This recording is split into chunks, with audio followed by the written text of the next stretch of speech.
Hello everyone.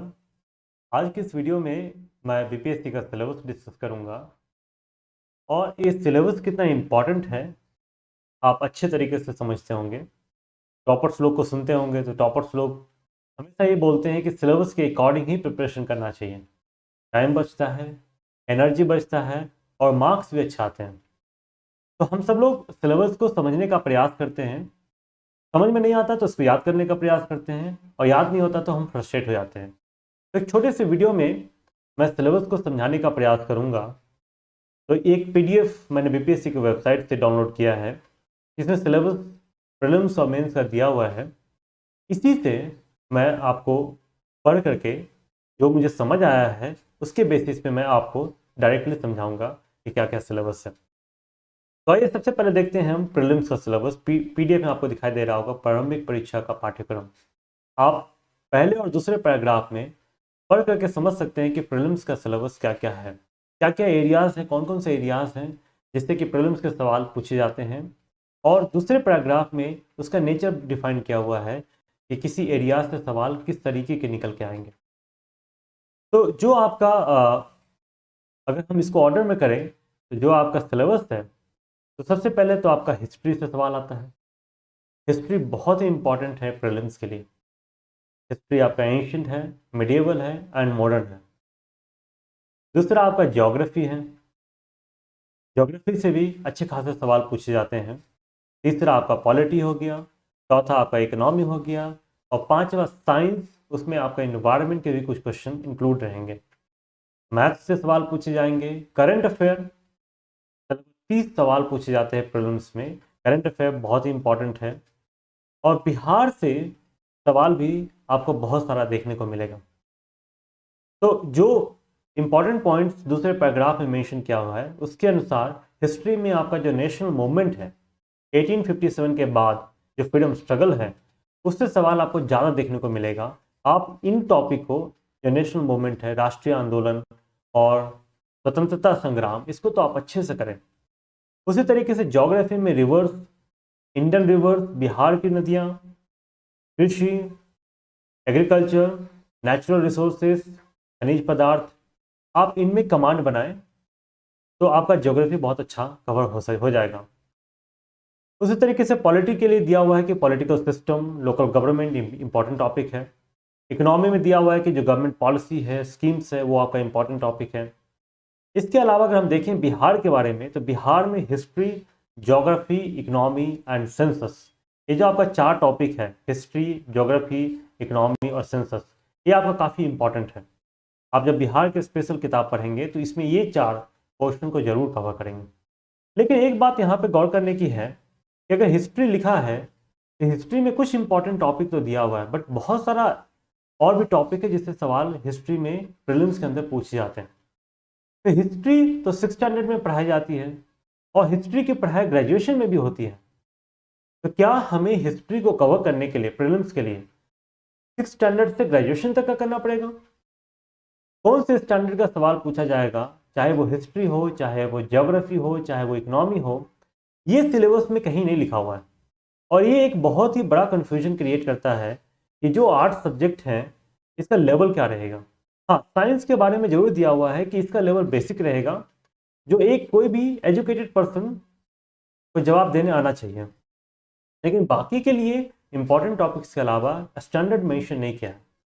तो हम कहाँ से पता करेंगे कि जो प्रीलिम्स का सिलेबस है, प्रीलिम्स के जो टॉपिक्स हैं, इनको किस स्टैंडर्ड तक पढ़ना चाहिए? वो है प्रीवियस ईयर के क्वेश्चन जो अब तक बीपीएससी के प्रीलिम्स में पूछे गए हैं सवाल, उनको देख करके हम आइडिया लगा सकते हैं कि इन एरियाज के सवाल, क्वेश्चंस किस स्टैंडर्ड के होते हैं।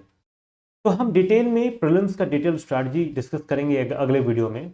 उसमें हम ये भी बताएंगे कि कौन से बुक को फॉलो किया जाना चाहिए इन सिलेबस को कवर करने के लिए, और उस बुक में कैसे पढ़ना है और क्या पढ़ना है और किन टॉपिक को प्रायोरिटी में रखना है। ये सारा कुछ हम नेक्स्ट वीडियो में डिस्कस करेंगे। फिलहाल सिलेबस की बात थी। तो प्रीलिम्स में लगभग सारा कुछ है। हिस्ट्री है, ज्योग्राफी है, पॉलिटी है, इकोनॉमी है, साइंस है, मैथमेटिक्स है, बिहार से क्वेश्चंस हैं, करंट अफेयर के क्वेश्चंस हैं, साइंस में आपका एनवायरनमेंट भी है, ज्योग्राफी से सेंसस का सवाल आता है। तो ये आपका जो है प्रीलिम्स का सिलेबस हुआ। अगर हम आगे मेंस के सिलेबस की बात करें तो आपको पता होगा कि मेंस में कंपलसरी हिंदी का पेपर होता है 100 मार्क्स का, जिसमें कि 30 मार्क्स लाने होते हैं। तो आप मेंस में जो ये आपका हिंदी का है पोर्शन, आप इसको ध्यान से अगर देखें तो 30 नंबर का आपका निबंध आता है, 15 नंबर का आपका संक्षेपण है, 45 नंबर का ऐसा है जो आप आराम से कवर कर सकते हैं। आप कुछ भी ना पढ़ के जाएं तो आप एक निबंध लिख सकते हैं जो 30 नंबर का है, और जो कहानी जो स्टोरी दिया हुआ है उसका आपको संक्षेपण करने का होगा, उसके लिए 15 नंबर है। तो 45 नंबर आपका यहीं से आ गया। तो 45 नंबर में अगर कितना भी खराब करते हैं आपको 25 नंबर मिलता है, तो आप क्वालिफाई करने के बिल्कुल पास में हैं। और 55 नंबर आपका ग्रामर रहेगा। ये वाक्य विन्यास में ग्रामर का ही पोर्शन है, एक तरह से समझिए। तो 55 नंबर ग्रामर। तो अगर ग्रामर में आप बेसिक प्रिपरेशन भी करके जाएंगे तो आपका हिंदी पेपर आराम से निकल जाएगा, इसके लिए आपको परेशान होने की जरूरत नहीं है। जनरल स्टडीज में आपका 2 पेपर है, एक तो सामान्य अध्ययन 1 पेपर 1 और दूसरा आपका है सामान्य अध्ययन पेपर 2।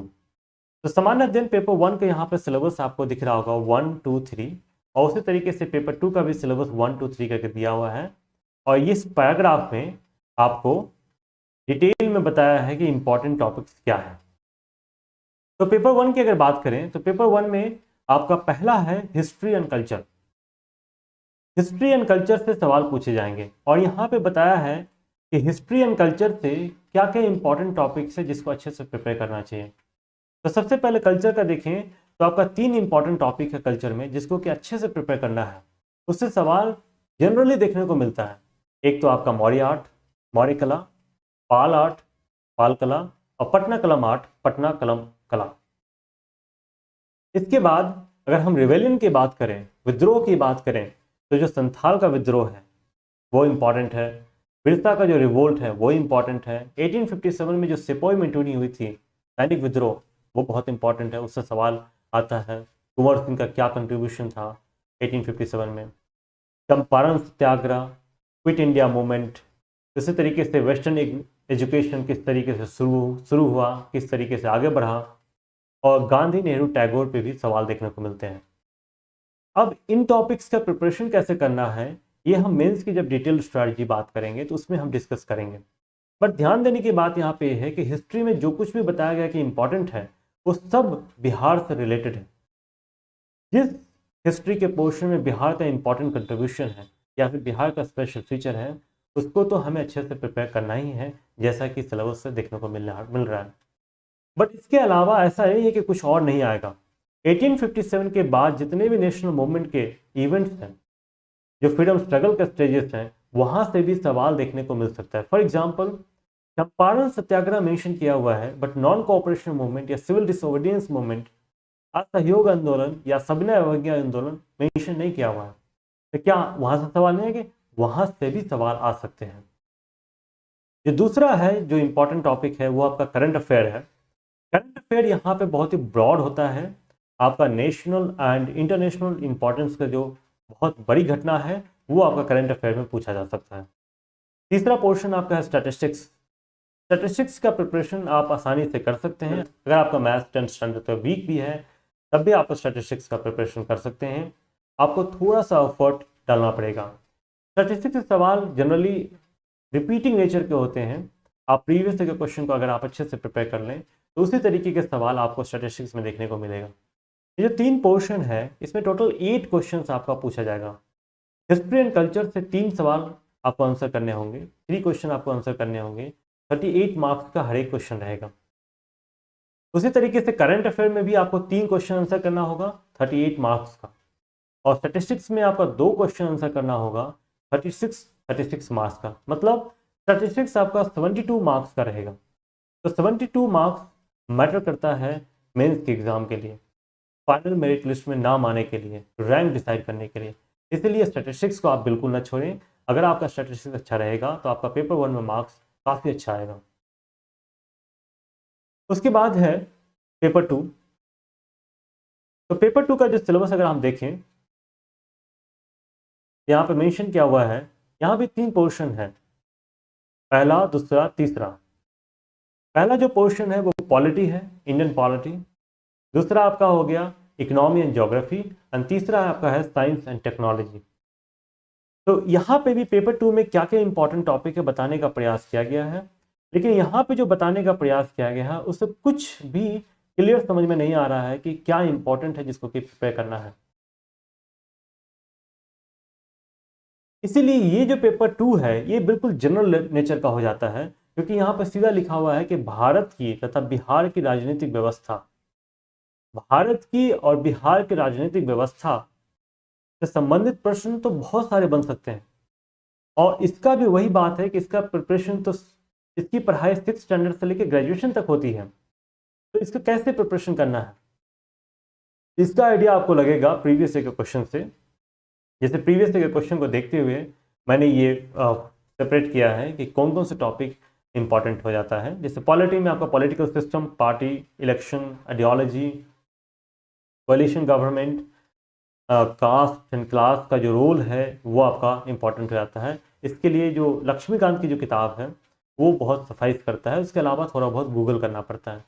इकोनॉमी एंड ज्योग्राफी में भी कुछ भी मेंशन इंपॉर्टेंट नहीं किया हुआ है। जो कुछ भी हमने पता किया इकोनॉमी एंड ज्योग्राफी के बारे में वो हम प्रीवियस ईयर के क्वेश्चन को देखते हुए ये आइडिया लगाया है कि इकोनॉमी एंड ज्योग्राफी से सवाल किस तरीके के निकल के आ सकते हैं।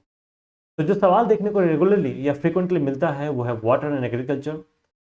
वाटर एंड एग्रीकल्चर से एक सवाल हर साल देखने को मिलता है, कभी कभी आपको ना भी मिल सकता है।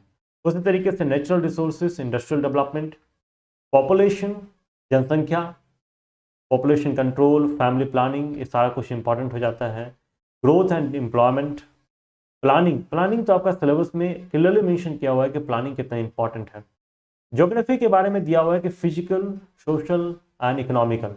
ये जो हम ऊपर देख रहे हैं water and agriculture, natural resources, ये सब इकोनॉमिक ज्योग्राफी का भी पार्ट है। तो फिजिकल ज्योग्राफी से भी एक दो सवाल देखने को मिलता है, एक दो सवाल तो नहीं, एक सवाल आपका फिजिकल ज्योग्राफी से भी रहेगा। साइंस एंड टेक्नोलॉजी में जो प्रैक्टिकल इंपॉर्टेंस का पोर्शन है वो पूछा जाता है, जैसे स्पेस में हमारा जो इसरो है बहुत कुछ कर रहा है, तो इसरो के बारे में और इसरो के जो प्रोग्राम्स है उसके बारे में आपको सवाल देखने को मिल सकता है। उसी तरीके से न्यूक्लियर टेक्नोलॉजी आपका अल्टरनेटिव सोर्स है एनर्जी का।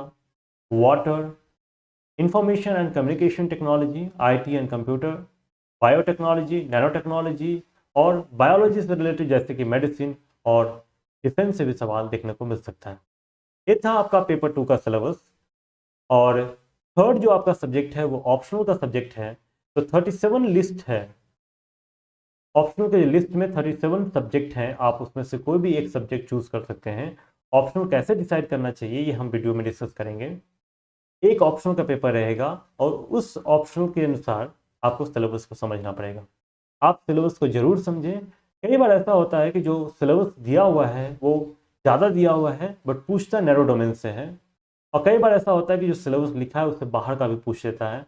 तो आपको सिलेबस के साथ प्रीवियस ईयर के क्वेश्चन को भी कॉम्प्लीमेंट करना पड़ेगा, एक साथ लेके चलना पड़ेगा, तब आपको क्लियरली समझ में आएगा। ये तो था मेंस का सब्जेक्ट। पर्सनालिटी टेस्ट में जो इंटरव्यू है उसमें आपका क्या है कि सिलेबस कुछ क्लियरली मेंशन नहीं किया हुआ है, ये बस ये बोला जाता है कि आपकी सुटेबिलिटी सर्विस के लिए देखी जाएगी, आपका करंट अफेयर में जो इंटरेस्ट है उसको मेजर किया जाएगा, और आपकी जो कम्युनिकेशन स्किल है और जो ओवरऑल पर्सनालिटी है, जो एटीट्यूड है, जो एप्टीट्यूड है, उसको एसेस किया जाएगा इंटरव्यू के दौरान। तो ये था ब्रीफली सिलेबस के बारे में।